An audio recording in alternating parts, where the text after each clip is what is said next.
All right, let's go ahead and get started here. And Chad, I'll try to speak a little bit louder, but let me know if it's still coming in too quiet. My name is Joshua Rapp. I work with Cornerstone Private Asset Trust Company here. We're part of the BGM group, but our presentation today is going to be on making the most of your 401k, specifically for small businesses, talking about retirement plan design, some common mistakes, stuff like that. Feel free to throw questions in. I am using the Q&A function within Zoom. So if you do have any questions or comments, go ahead and just put those in the Q&A section there. First things first, we do have to start off with some disclosures. The presentation is offered for educational purposes only. Should not be considered a comprehensive review or analysis of the topics discussed today. This is more just this is an education presentation. It is not meant to replace any sort of consultation that you would have with your advisor or any of the professionals that you work with. My name is Joshua Rapp. I am the retirement plan specialist here at Cornerstone. My responsibilities are to be the advisor on 401k plans, on cash balance plans, and then I also handle the IRA department at Cornerstone as well too. So when we say IRA department, obviously, if you're a member of the BGM group, you know that we have BGM Wealth that handles a lot more on the IRA side. We do IRAs in conjunction with trusts as well as self-directed IRAs. Today, I'm going to be focusing on more on the 401k side of things for you though as well. So Cornerstone is a division of the BGM group. BGM is a full service financial solution company. We offer CPA advisory work, outsourced accounting, technology, wealth management, trust and estate services, in addition to the retirement and 401k plan advisory work that I deal with specifically here as well too. So any questions, or if you want to talk to somebody about any of those topics, feel free to reach out to anybody on our team and we're happy to help you. Today's agenda, we're going to cover retirement plan design, some important industry updates that you should be aware of, how to properly and effectively search for a vendor and to benchmark their services, what to look for from an investment lineup within a retirement plan, what is effective or customized employee education and communication, what does that look like and how does that feel? So these are kind of the four main points that we'll be covering during the presentation today. What is plan design? So retirement plan design, industry updates that we're going to cover, effective plan design for small, mid-sized businesses. I'll also cover some of the Secure Act 2.0 updates that are specific to retirement plans. We'll cover some of the most common mistakes that we see in 401k plans, and we'll do examples of small businesses, some profit sharing allocations, as well as kind of showing a cash balance allocation to kind of give you an idea of what's out there for some unique stuff that we can do with you in your 401k plan. But what does plan design mean? So what it means, it's the rules in which the plan document or the adoption agreement is written, and the 401k plan has to follow these rules. It's an IRS document. Basically, you're just allowing the IRS to say, yep, these are the rules that we're going to follow, and they've blessed those for your 401k plan. These rules can benefit the owner, they can benefit the company, and they can also benefit the employees. The good thing is that's kind of the holistic approach that we take to 401k advisory work, is we want to make sure that the benefit is for everybody that's involved with the 401k plan. So not only just the owner, not only just the employees, but for everybody, as well as from the company from a tax standpoint. Secure Act 2.0, it's new legislations that passed last year. So there's some updates for the retirement plan industry and new rules that they must be adhered to. If you're starting or if you're operating your 401k plan, I'm also going to go over the most common mistakes as well too, and we'll get into that here in a second. So we can provide some examples. But why would a small business choose a 401k plan instead of a simple or a SEP IRA? The biggest reason is going to be flexibility. It can provide much more flexibility over the other two options. While a SEP does have the same overall limit, that money that can go into the 401k plan or into the SEP IRA, and a 401k plan have the same dollar limits. There's a lot less flexibility within a SEP, meaning A SEP contribution has to come from the employer. No employee money can go into it. So within a 401k plan, you have the ability for an employee to put their money into the 401k plan. They can do that in a multiple different ways. They can do traditional, which is pre-tax, before they pay taxes on it, or they can do it as a Roth contribution. So after tax, and then obviously it operates the same way as a Roth IRA does. It grows tax-free. And then when you take it out, you don't pay taxes on the growth or the earnings for the amount that you've put in for Roth contributions. A 401k plan has higher limits than a simple IRA. So you can put away more money each year for retirement. That's a big benefit. A lot of the flexibility is going to come with the 401k as far as for eligibility. You're allowed to change your eligibility rules that fit your company. So if you want to make some people wait 3 months to join immediately, or maybe wait up to a year before they can join the 401k plan, that's allowed, where it's not in a simple or a SEP IRA. You can also put a vesting schedule on any company contributions that you make. So if an employee that's worked for you for 1 year gets a company contribution for a profit sharing from last year, but then terminates their service with you, they don't necessarily take that full contribution with them when they leave if your vesting schedule is set up that way. So a lot of vesting schedules is a certain percentage each year. So for instance, on a 5-year graded vesting schedule, so any company contribution that goes to the employee will receive 20% each year for 5 years. So if they left after year 2, they would be able to keep 40% of that contribution that you gave them. The other 60% would come back to the 401k plan. So that's a big benefit to companies. It helps with longevity and tenure for employees, and also allows you to make contributions in good faith to employees. And if they do end up leaving before they're fully vested, then that money isn't lost on an employee that left early on. Loans is a big reason why business owners look at 401k plan versus the other two options, a simple or a SEP. In a 401k plan, you can have the option to have a loan. The limits for loans, it's 50% of your account balance or $50,000. So you can borrow up to $50,000 from your 401k account if you wanted to. There is an interest rate on the loan. However, the interest is paid back to the person taking the loan. So in essence, you're paying yourself an interest rate to borrow your money against your 401k plan. So it sounds good. There are cons to 401k loans. It's a little bit too detailed to get into during this short of a presentation. But really, the best way to describe all of this is there is no one-size-fits-all solution for a 401k plan, where a SEP and a simple, they are kind of in-the-box solutions for companies. And if you fit in that box, great. If you don't and you want more flexibility, more customization, more options, all of those things combined, then a 401k plan would be the solution you'd be looking for. Covering some of the industry trends, updates, the 401k industry went through the largest changes over the last couple of years with the Secure Act and the Secure Act 2.0. A lot of the changes were for starting new 401k plans. I did put down a couple of the big changes that you need to be aware of when talking about 401k plans and the new rules that go with them. The biggest one being that the RMD age increased from 70.5 to 73. It will again increase to age 75, but not for another 9 years. So in 2033, the age is going to go up again to age 75. So if you're 65 or younger right now, you will not have to take a required minimum distribution until you're at least 75 years of age or older. New tax credits available. These are tax credits for starting a 401k plan, and they can offer tax credits on offering new services within your 401k plan. Those are designed to dramatically help you lower, possibly eliminate the cost of starting a 401k plan or running a 401k plan. For instance, you get tax credits just for starting a plan. You get tax credits for making contributions to employees. So if you're given a match or a profit sharing as a way to use a tax benefit, you can take a straight credit for that instead of a deduction.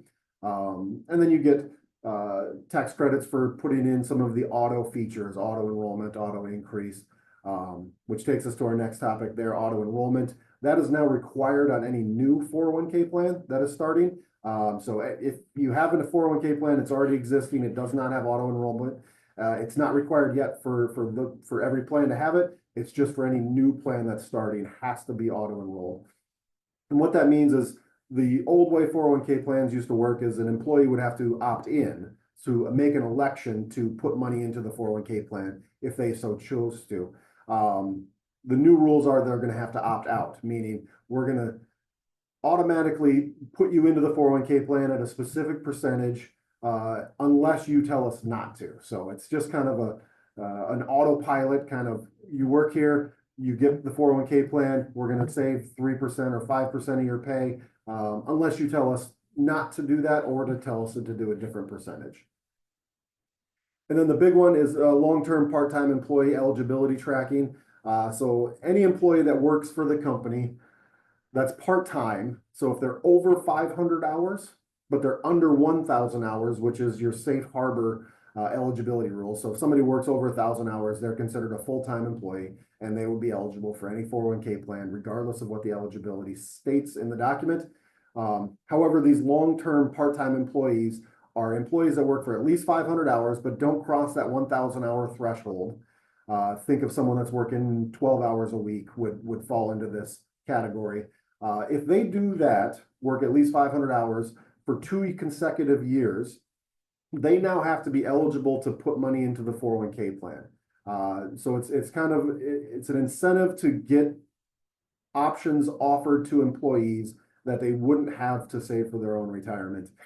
You're not required to give them profit sharing. You're not required to match them. They just have to be given the option to save money out of their paycheck for retirement if they chose to. That's just one of the new rules on the IRS trying to help people save for retirement, that you're now going to open it up to part-time employees being eligible for 401k plans if they're long-term. And then one new one that was supposed to be updated last year but has been pushed off to 2026 is mandatory Roth catch-up. So if you currently have a 401k plan, any employee that's over the age of 50 has the ability to do this special catch-up contribution. So for 2024, the maximum amount that an employee can put in out of their paycheck into a 401k plan is $23,000. That's the limit. If you're over the age of 50, you're allowed to do an extra $7,500. That $7,500, starting in year 2026, will now have to be Roth. It won't be allowed to be pre-tax anymore. It was supposed to go into effect this year. Nobody was ready for it from a payroll standpoint, from a record keeper, from plans having Roth options on the 401k plan. But over the next 2 years, your plan is going to have to allow for Roth, and your plan is going to have to allow for mandatory Roth catch-up contributions, because those will start in year 2026. The next bullet point here is why you would need an expert to assist you. Apart from some of the complexity that we've already talked about in regard to 401k plans, you do want to work with experts so you can help run your retirement plan efficiently, effectively, and most importantly, legally. A 401k plan has the ability to benefit the ownership group. It has the ability to benefit the company, and it has the ability to benefit the employees.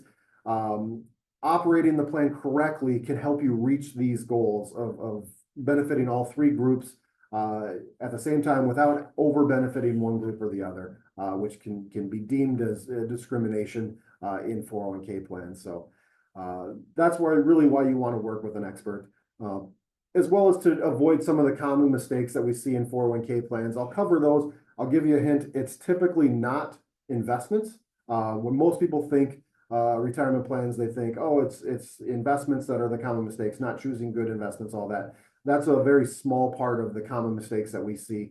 Most mistakes that we see revolve around operating and administering a 401k plan. The most common mistakes are late deferrals. So the payroll companies pulled the money out of employee's paycheck to make a contribution into the 401k plan, and that contribution takes too long to get from the company into their employees' accounts. Safe harbor rule says you have 7 days, but the other safe harbor rule is once you've proven that you can do it in 3 days, you now have to do it in 3 days. So this is where a lot of the mistakes happen, is Company goes along and makes contributions every every payroll, 3 days after payroll is run, that goes into the 401k plan. Well, then somebody goes on vacation and then it's held for 2 weeks. That's now a late contribution because you've proven that you can do it consistently for 3 days. You have to meet that deadline. So that's a big common mistake. So is having late deferrals or mistakes there. Missed contributions is a big one. So you forgot to take money out of someone's account. They filled out a form. They've elected to have money withheld, and you just didn't update your payroll, and those contributions were missed. Missed eligibility. Somebody became eligible for the 401k plan, should have been allowed in, but wasn't in a timely manner. Those are big common mistakes. Not following the plan document is really the big thing there is there are specific rules that have to be followed, and not following those rules is a big common mistake that we see. Now that we've kind of covered the industry and the updates and some of the fun stuff, now we can talk about the really fun stuff, the unique plan designs. One thing that we want to talk about specifically that I talk about with all of my clients is new comparability profit sharing. It's short in the industry known as new comp. It's a profit sharing allocation method that allows the owners or highly compensated employees to benefit a little bit more from the profit sharing contribution than the everyday staff does. The next example on the next slide shows you a basic example of how that works. So this is a profit sharing example. As you can see, the ownership is in Group A, so that's one owner. The owner makes $260,000 a year, has made their employee deferral of $23,000. And then they can receive a safe harbor contribution of 3%. So that equals out to $7,800. They're over the age of 50. This owner specifically is 61, over the age of 50. So they do an additional $7,500 out of their paycheck. And then the new comp profit sharing, NCPS, they can receive $38,200 or almost 15% from a contribution. So max amount allowed for this employee or for this owner is $76,500. That's the highest that they can possibly put into the 401k plan. That's the actual limit from the IRS. In order to do this, if we look at Group B, which are the employees, so there are 6 employees here, you would give the employees the same 3% contribution. So 3% of whatever their pay is. And then you would have to give an additional 2% in profit sharing. So you're really giving the employees a 5% profit sharing in order for you, the owner, to receive 15% in profit sharing. So that extra 2% hits what's called a minimum gateway. So you're giving at least 5% to the employees. And then the rule of thumb is kind of a 3-to-1 ratio. So as you can see here, we do 5% to the employees, almost 15% to the owner, and that maxes out the owner. So this is a great way to not only save more for retirement as an ownership group, but also to use extra funds in the company to get a tax deferral to benefit the employees, and then really kind of use the 401k plan the way they were designed to be used, and really increase the amount that you're saving each year.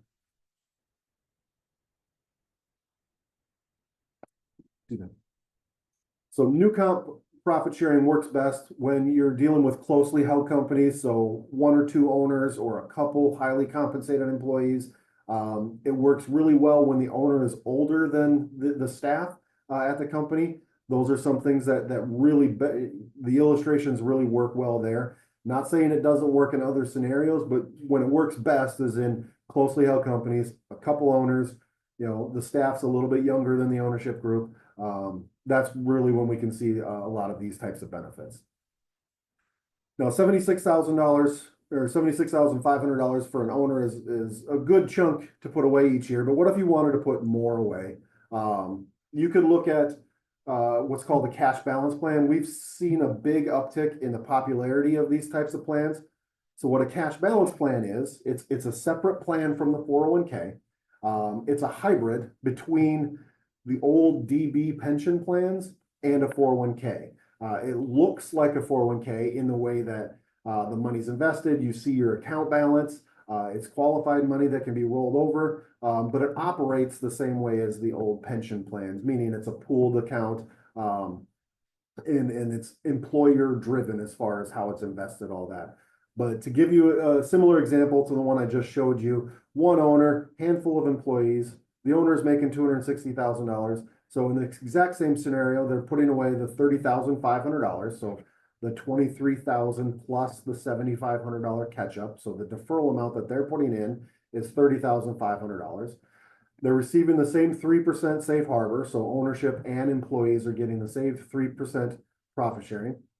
But instead of doing an additional 2% profit sharing, you would put 2% for the employees in a cash balance plan, which then would open up this owner specifically at age 61 to receive a cash balance contribution of $125,000.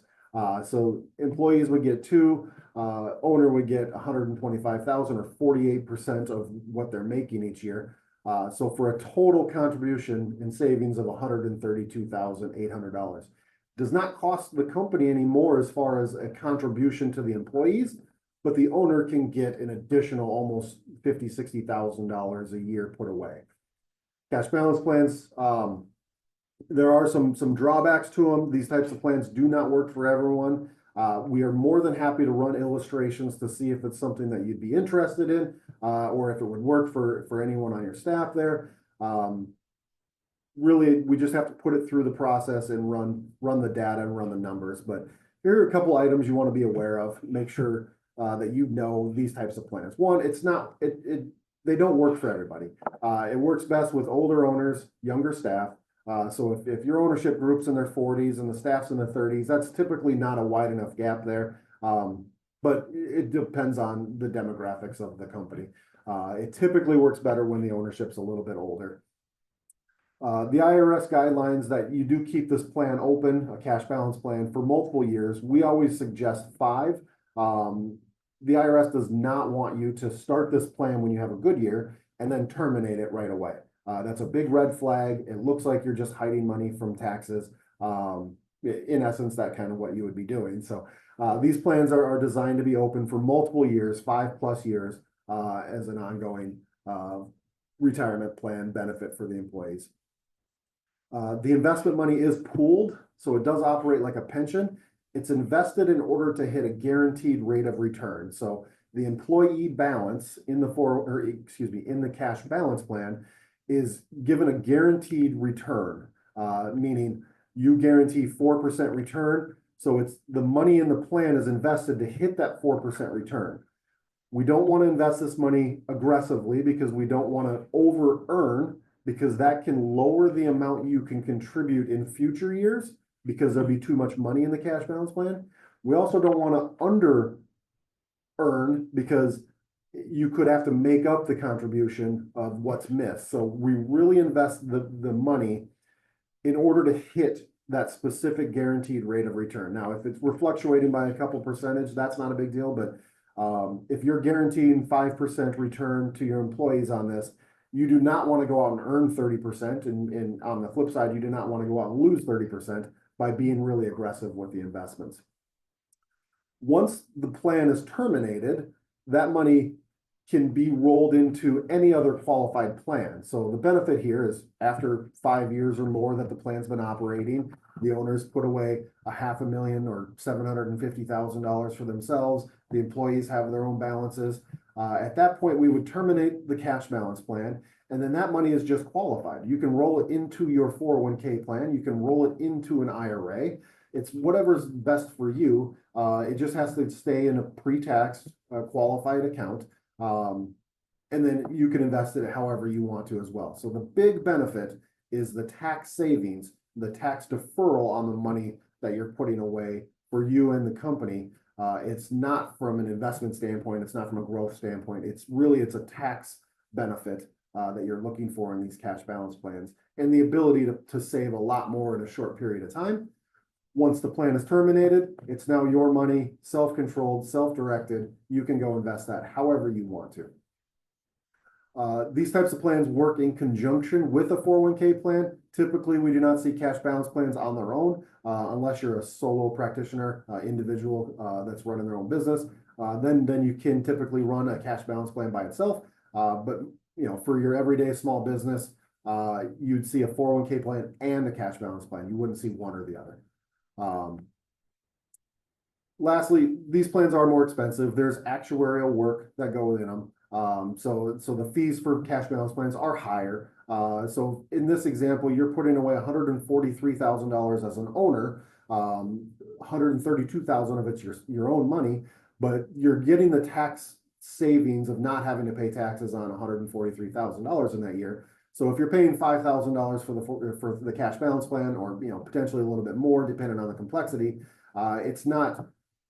It does pay for itself, but I just want you aware that these plans do have a fee to them because of all the back office admin actuarial work that has to go into them as well. Any questions on these types of plans, feel free to reach out to me. Happy to discuss them. Happy to run illustrations for you if that's what you're looking to do. Now that we've talked about kind of, excuse me, provider search benchmarking, how do you look for a 401k plan providers? How do you benchmark them against everybody else? There's a lot of options out there. So shifting gears onto kind of just how to operate your 401k plan within your company, or what you should be looking at if you're looking to start a 401k plan for your company. There's a lot of options out there. There's a lot of record keepers, a lot of TPAs, a lot of investments to choose from. The IRS rule is you must pay fair and reasonable fees. But how do we know what fair and reasonable means? It does not mean cheapest is best, but you want to be looking at the fees, make sure they're providing the correct value for you at the time. So here at Cornerstone, we run what we call an industry average report. So that compares plans of similar size to yours, or if you start a 401k plan, or if you've got one currently running, we would compare it to the industry average. So it's similar size and number of employees, similar size and assets. And then we compare across what you're paying for fees for advisory work, what you're paying for fees for record keeping, and what you're paying for fees for admin, as well as your investments. So we can run those reports at any time as long as we have the data. Those are easy to run. But we also run a full benchmark, what we call a request for proposal, or RFP, every couple of years. So the IRS wants you to do this every 3 to 5 years, depending on the size of the company. But that's where we'll go out and just actually get live bids from other companies if they were to take over the 401k plan, what they would charge you. So we're not only looking at fees, we're looking at investments, we're looking at extra services that may be of value to you that one record keeper offers over another. We give the example all the time is when you're first starting out, you don't need a lot of bells and whistles. You just want to kind of get the plan started and have everyone benefiting from it. But now that you've been established for 5 or 10 years, you want some of the more fun tools that are out there. You want extra calculators and someone to walk you through all that. So those services have a cost to them, so they typically don't make sense on smaller and startup plans. But as the plan grows, then they do start to make sense, and then the costs come down compared to some of the other record keepers in the industry that don't offer those. This is an example of a benchmark report that we run. So this example is 7 participants, 1.65 million in assets. If we were this specific example is looking at a census. We looked at Fidelity, Alaris, John Hancock. So really, you want to utilize your advisor to be your kind of funnel rather than looking at 30 different options. The advisors have worked with all the record keepers. They know what some are good at, what some are bad at. So really understanding your company and your business and how your staff likes interacting with their retirement benefits helps us kind of narrow down the number of options that we show you, so it's not overwhelming. Where we can typically list it down to 4 or 5, maybe even 3 really good options that would benefit you. But for these, we break down the fees and can kind of show you a side-by-side comparison, exactly what you're paying today and what you could be paying if you looked elsewhere as well. This allows our clients to rest easy that the fees that they're paying are fair and reasonable from a fee standpoint. Investment selection, monitoring, it's a big topic when it comes to retirement plans. There are thousands of mutual funds to choose from, so which ones are best for your plan? You could go all index, you could go all actively managed, you could go cheapest, you could go best performing, you could go based on the fund family. You could use the exact same investments that are offered by the record keeper, for instance, like Fidelity 401k plan, and you could use all Fidelity investments or Vanguard or JP Morgan. We like to mix it up. We are agnostic to record keepers, TPA firms, investments, meaning we're going to look for the best solution for you.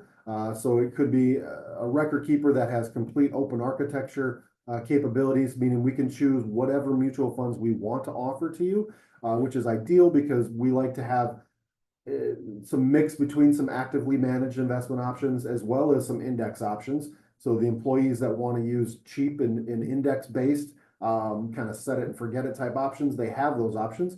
And then for other employees that wanted to use more actively managed and create an investment allocation that way, we have those options as well too. So we use a mix of both in our lineups.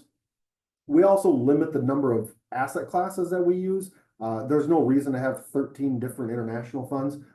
They all kind of invest in very similar things, so we typically narrow that down to 2 or 3. We don't need 5 large cap growth funds. We need 1 large cap growth fund that kind of covers everything. We need a large cap blend that, kind of your S&P 500 index option. Just a broad spectrum to be able to cover all asset classes there as well. And then we also don't use exotic asset classes. So in our lineups, within a 401k plan, you're not going to see gold, you're not going to see crypto. Nothing wrong with those investments if you're educated in them and you're making good choices based on information. Most employees in a 401k plan aren't that sophisticated with their investing, so we don't want to confuse them and put them in a position where they can make a bad choice and get into crypto at the wrong time and lose a lot of money within their retirement plan. So for that reason, we keep them out of our investment lineups. Not saying that you can't go and invest in them personally. There's nothing wrong with them. But from a 401k standpoint, that's not what we're looking to do. Then QDIA, Qualified Default Investment Alternative is what it stands for. This is the fund that, so let's say that you're giving a company contribution to an employee. So the money's got to go into the employee's account. It's self-directed by the employee, but they haven't told us or the record keeper where they want their money invested. So the IRS allows us to put what's called this QDIA option, Qualified Default Investment, meaning that if they have not made an election, this is where their money is invested. We cannot invest them in cash anymore. That's back in the 90s and early 2000s that was the best option. But what the IRS had found out is a lot of these record keepers were making a lot of money on their cash option. So it almost looked like they were driving extra business to themselves. So what we use is a QDIA option. Typically what you see in this option is a target date fund. So a target date fund is based on what year you're planning on retiring. So it targets the retirement year in which you're going to be age 65. It starts out more aggressive. It becomes more and more conservative the closer it gets to that target retirement year. So for instance, if you're in the Vanguard 2065 fund, that's designed for somebody who's going to retire in about 40 years in year 2065.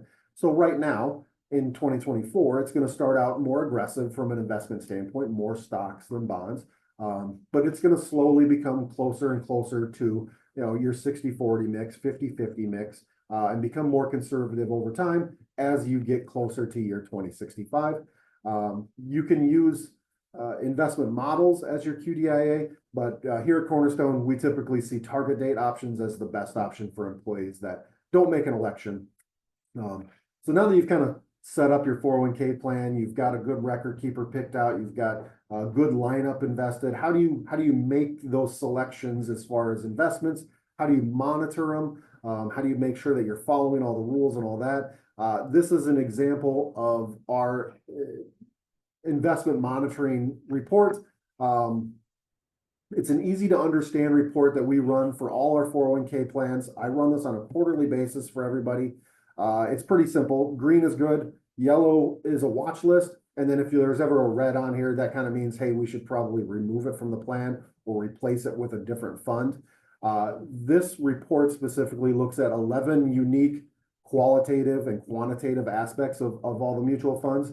It's scored on a point system. 0 is the best, 100 is the worst. So anything less than a 50 is considered a good investment, or it's meeting all the criteria that we're looking at. Anything above a 50, it's not really meeting those criteria.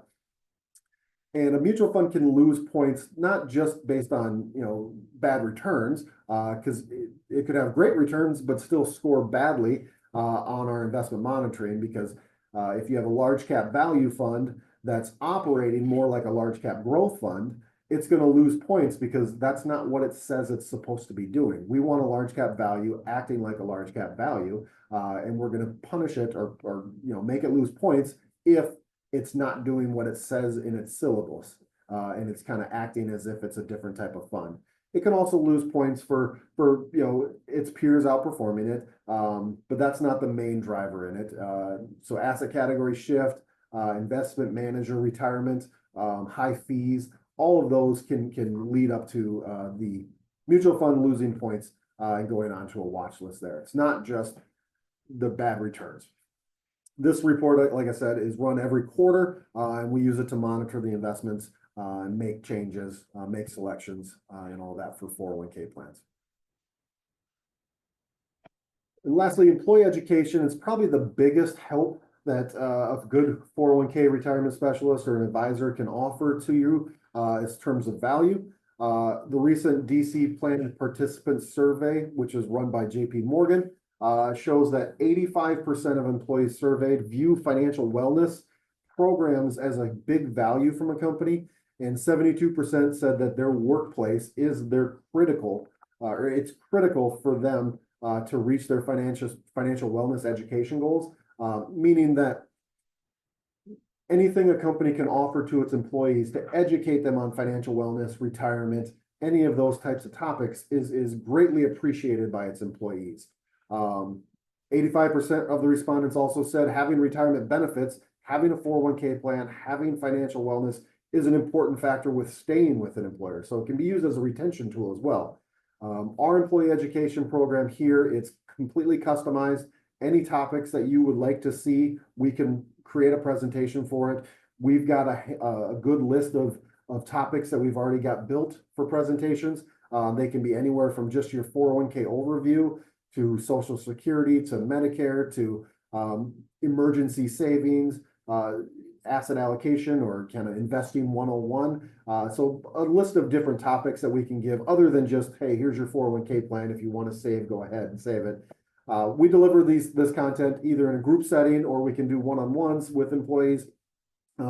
Many times I'll go out and do a group presentation in the morning, and kind of just stick around the office and then sit one-on-one with anybody who has specific questions about their account. So it can be a combination of both group and one-on-one. But really the goal of the education is to increase plan participation, increase knowledge in financial wellness topics, and to promote proper asset allocation for overall retirement savings. We don't want a 25-year-old invested in cash for their whole retirement savings. They're not going to end up with enough money. And the flip side, we don't want a 65-year-old thinking about retiring in 6 months to be really aggressively invested and potentially lose 30 to 40% of their account when the market decides to take a turn. We've seen all of the scenarios in 2008 and 2020. So we really want to take a long-term quantitative approach to all of this, and have the asset allocation be based on risk tolerance as well as age. So the goal of the education and the communication with the employees is really to try to focus on those types of financial wellness topics and further increase their participation. That's kind of all the topics and information that I wanted to discuss with you guys today. Again, a little bit about Cornerstone. We're an independent trust company that we offer retirement plan advisory work. We're headquartered in Sioux Falls, South Dakota. We do have offices here in the Bloomington BGM office. That's where I'm located, so I'm here in the Twin Cities. But we do also cover any state. Obviously with today's technology, we can be advisors and work with companies anywhere. We are part of the overall BGM group, so you not only have Cornerstone's resources, we also can tap into BGM's resources as well. I just want to remind everybody, we're completely agnostic to record keepers. TPA firms, investments that we want to use. We look for the best of the best to be able to provide you with the best solution for you and your company and those goals, rather than trying to benefit what works best for us. So we look at all aspects and really work with you to hit your goals. A little bit about me specifically. I've got experience. I was a record keeper at one point. I also worked for a TPA firm, so on the admin side of things, and then now I'm an advisor. So when you think of a 401k plan, there are three sides. There's the record keeper, which is your statements, the website that people log into, where the money's invested, all that. Then the TPA firm, which I call the accountant of the 401k plan. They're making sure that you're following all the rules that the document says, making sure that you're not going over limits and making contributions on time, and really just kind of making sure you're following all the IRS guidelines. And then the advisory work is kind of the quarterback of everybody. So they're dealing more on the investment side of things, the education side of things, as well as making sure the record keeper and the TPA are doing their job in benefit for the 401k plan. So I have experience on all three sides of the 401k plan. Happy to talk to anybody about any topics related to retirement plans. Happy to run illustrations for you if you would like. But more importantly, again, if you have any questions, here's my contact information. You can reach out to me directly or anybody on the BGM staff. Happy to pass along the information to me, and we can definitely help you out. I don't see any current questions in the chat, but I can stick around for a couple minutes and see if anybody has any questions. Otherwise, we can give you about 15 minutes back in your day. Give it a couple minutes here. If anybody wants to ask any questions, happy to answer them. Otherwise, that is kind of the end of the presentation.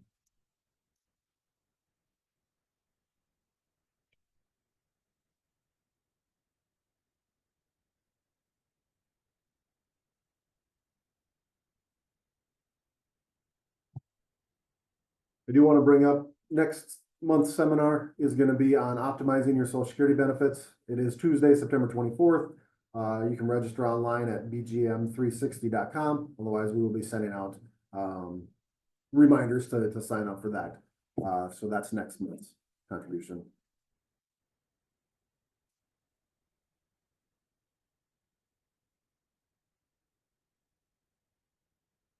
All right, well, I don't see any questions.